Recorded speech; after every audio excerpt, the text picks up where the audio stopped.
versus Corey Tucker. Right from the opening seconds, you can feel the tension. This isn't just another routine docket call. This is a courtroom already on edge. The case is State versus Corey Tucker. And before we even get into the charges, the temperature in the room starts rising. Judge Simpson, a no-nonsense presence on the bench, is clearly not in the mood for disruptions. And that matters because in any courtroom, tone is everything. The judge sets the rules. The judge controls the flow. And when someone challenges that authority, even subtly, it changes the energy instantly. Here's what you need to watch for in this hearing. Escalating emotions, questions about alleged harassment, potential housing fraud implications, and later, a completely separate bond violation involving medical excuses, missed testing, and ultimately jail time. Two very different situations unfolding in the same courtroom, both centered around accountability. Pay attention to how Judge Simpson handles interruptions and inconsistencies. Watch how quickly courtroom decorum becomes a legal issue. And ask yourself this. When emotions spill over in a courtroom, does it help your case or hurt it? This is about to get complicated fast.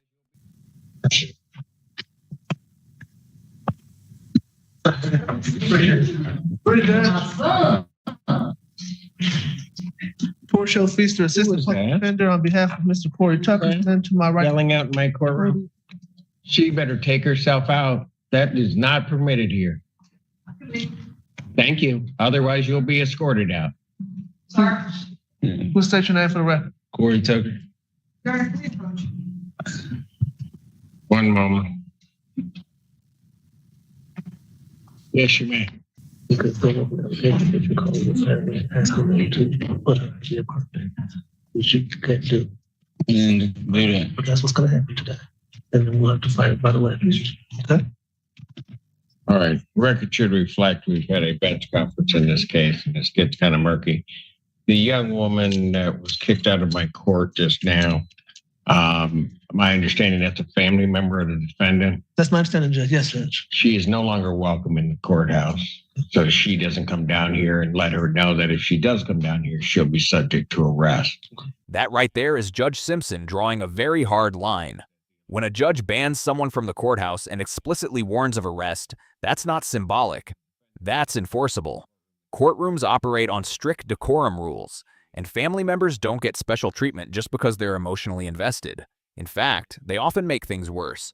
Notice how he structures the order. The alleged victim must leave first, defendant's family must remain seated, and no one moves without express permission. That's about safety and preventing confrontation. Judges have an obligation to protect victims and maintain order. If there's even a hint that things could escalate in the hallway, they shut it down immediately. This also signals something else. Judge Simpson feels control slipping, and he's tightening it. When he says, "I'm not having it today," that's judicial shorthand for "test me, and there will be consequences." Now, here's the question. When family members get involved emotionally, does it strengthen a defendant's position or quietly damage it in the judge's eyes? Because courtroom impressions matter more than people realize. After I concluded the case, my understanding is that the alleged victim is present in the courtroom as well as family members of the defendant. Family members of the defendant will remain in the courtroom until such time as the victim has left and she has properly left the building and is secured and/or left the building. And then you are not to leave this courtroom except with my express permission. If you don't follow that order, then I'll have you taken into custody. Am I clear? Because I'm not having it today. Am I clear? Yes. What are we doing on this case? First thing is there are two additional counts 4 and 5. As to the arraignment on those, Judge, he stand mute. Waiver. Defendant having waived formal reading, standing mute, the court will enter a not guilty plea. And he wishes to set for preliminary examination. Still, so you're not waiving your exam. You're having that. Sorry, Judge. He wishes to set for preliminary examination. Yes, please, Judge. Should the people have their witnesses available to forth? Yes.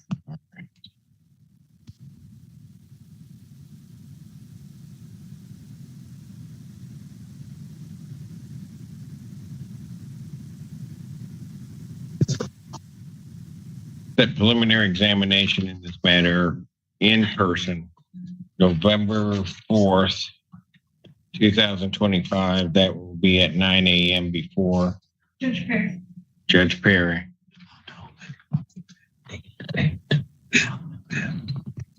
Esteban. Your Honor, at this time, I would be asking that the defendant's phone privileges be revoked. It came to my understanding that he has been calling the apartment complex where the victim is residing, telling them he wants her evicted.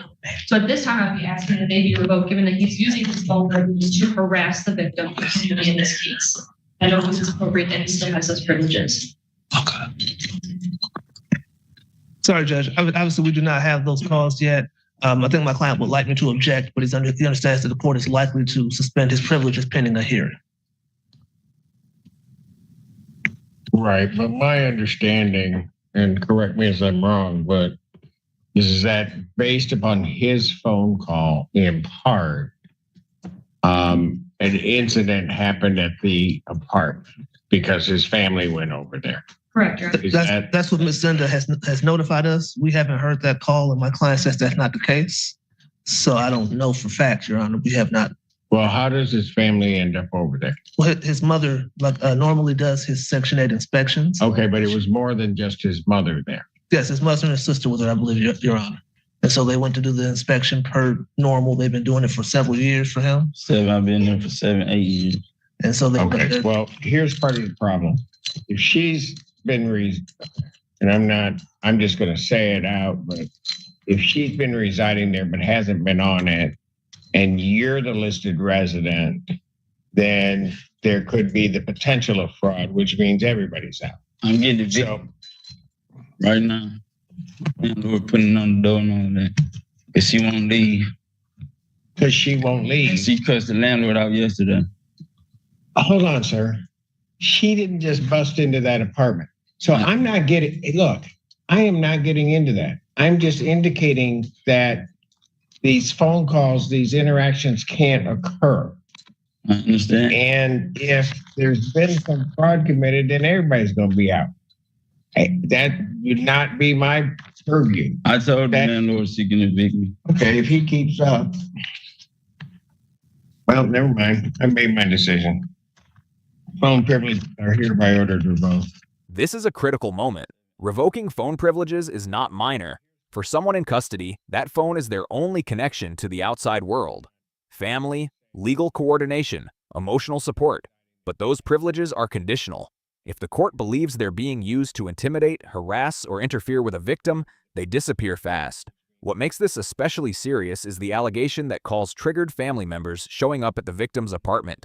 But that crosses into potential witness intimidation territory. Even if the defendant disputes it, judges act conservatively when victim safety is involved. Now here's the deeper issue. Judge Simpson even hints at possible housing fraud.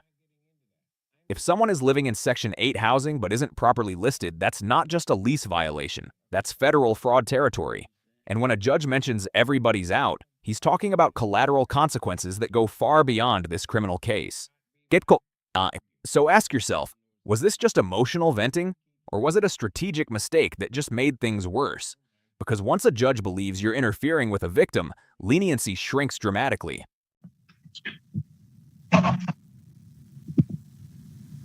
Anything further? No, Judge. Thank you very much.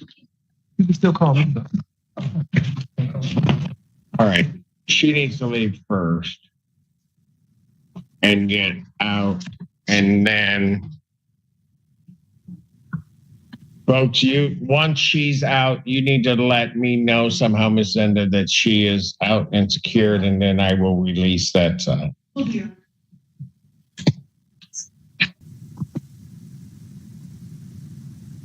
You state your name? Colette Haynes. Right. Thank you. In regards to the PCC, Your Honor, we are requesting an adjournment just for some continued negotiations. All right. With reference to the violation.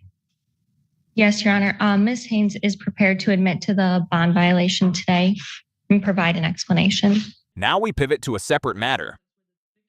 And this is where the tone shifts from aggression to accountability. Ms. Haynes admits the bond violation. That's usually a smart move when the evidence is clear.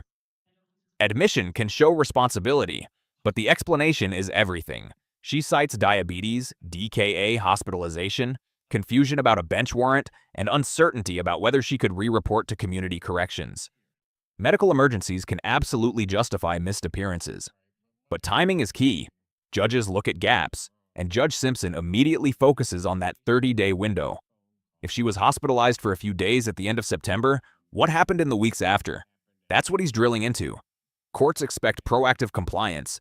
If you have an attorney, the judge assumes you have access to guidance. Now, here's the engagement question. Do you think confusion about paperwork and referrals is a reasonable excuse? Or should defendants be held strictly responsible for knowing their obligations?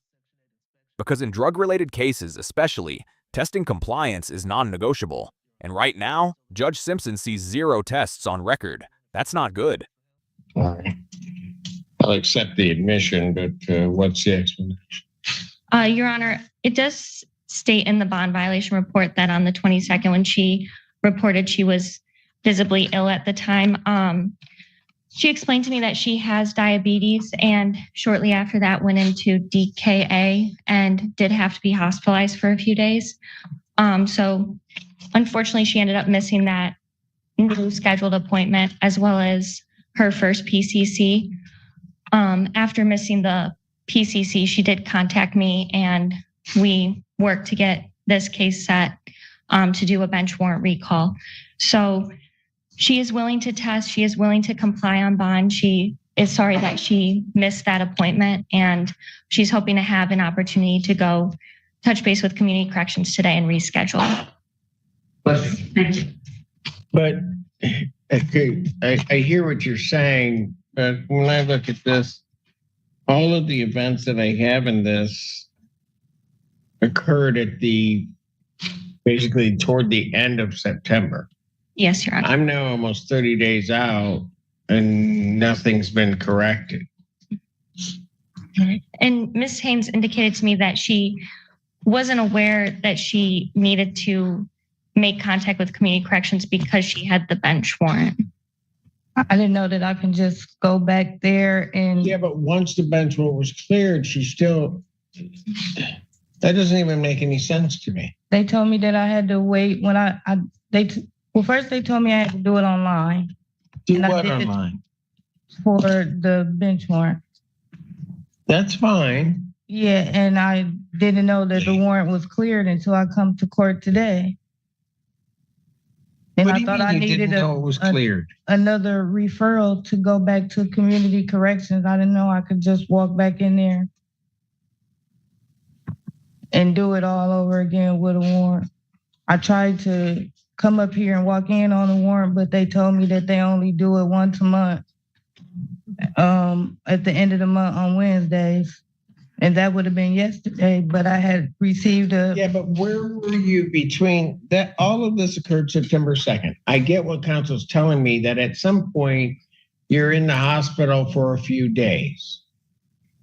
So even if that takes me to the end of September, which is giving a lot of grace just in terms of time, I'm now here on the 23rd and nothing. Because they told me that I could not walk in on the warrant. And I didn't know that I could just go back to community correction. You have an attorney. Mm-hmm. And Your Honor, I was contacting the attorney, and when I was contacting the attorney, she was telling me that she didn't even, well, it was a he. It wasn't even her. It was a whole different attorney I had. We were texting back and forth, and I was asking him questions, and he was saying he was in court. He don't know. He'll find out. And then he told me I could do it online, so I just did it online. and Your Honor, I will say Ms. Haynes does want to resolve this case. She did make steps to take care of the bench warrant and to get the case back on track. So she's just hoping for another opportunity. She's here on a drug case. Since the beginning of the case, she hasn't tested. Understood, Your Honor. I hadn't tested, Your Honor, because I didn't know that I could just find me missing mine. I didn't know that I could just go walk back in. I thought I needed another referral. Or I would have went over there and walked in and It's not as though you didn't have an attorney, whether it be the previous attorney, whether it be Ms. Foster Tucker, to tell you what you could do regarding community corrections, if anything. But, you didn't abide by community corrections. You didn't appear in court. You get the court thing cleared up, but then you had the other thing. And I still, from the time of year, I don't have a test on you. I can go take one today. I can go over there right now when I leave here. But I just need to know, am I You want to assigned? say, I will adjourn her probable cause conference to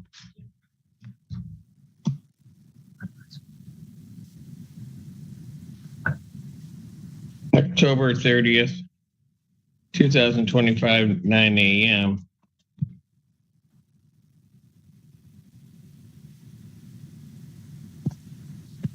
Anything you want to say before I send you on the violation?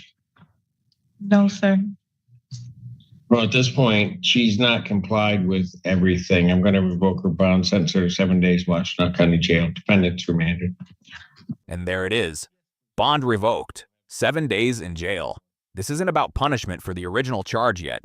This is about compliance. When someone on bond fails to test, misses court, and doesn't clearly reestablish supervision, judges interpret that as instability. And in drug cases, testing is the backbone of pretrial trust. Notice how the judge acknowledges the explanations, but ultimately focuses on the pattern. No testing. Missed PCC. Confusion that doesn't fully add up.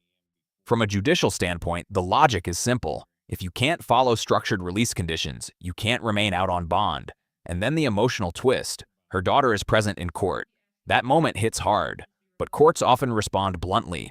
Personal hardship does not override compliance requirements. Here's the tough question. Should judges weigh family impact more heavily, or does that risk uneven enforcement? Because once bond is revoked, the message is clear. Accountability first, sympathy second. Is there a way that I can get somebody? I have my daughter here with me, Ma'am, you probably shouldn't have done that. but she only had a half a day of school today. Ma'am, Come this way. they'll figure it out. Then you do hers, yeah, I'll give it. One second. Ma'am, go with my bailiff now. Now. This hearing gave us two powerful courtroom lessons in one session. In Corey Tucker's matter, Judge Simpson established immediate control, removing disruptive family members, restricting movement, and revoking phone privileges over alleged harassment. The underlying message was clear. Any interference with victims will be treated seriously, and even potential housing fraud implications can widen the scope of consequences. In Ms. Haynes's case, the focus shifted to bond compliance. Despite medical explanations and claims of confusion, the judge zeroed in on a month-long gap without corrective action or drug testing. The result? Bond revoked, 7 days in county jail. Not because the original case was resolved, but because pretrial trust was broken. Courtrooms revolve around credibility. When explanations don't fully align with timelines, judges default to enforcement. If you found this case as shocking as we did, make sure to hit that like button. Share your thoughts in the comments, and don't forget to subscribe for more jaw-dropping courtroom breakdowns.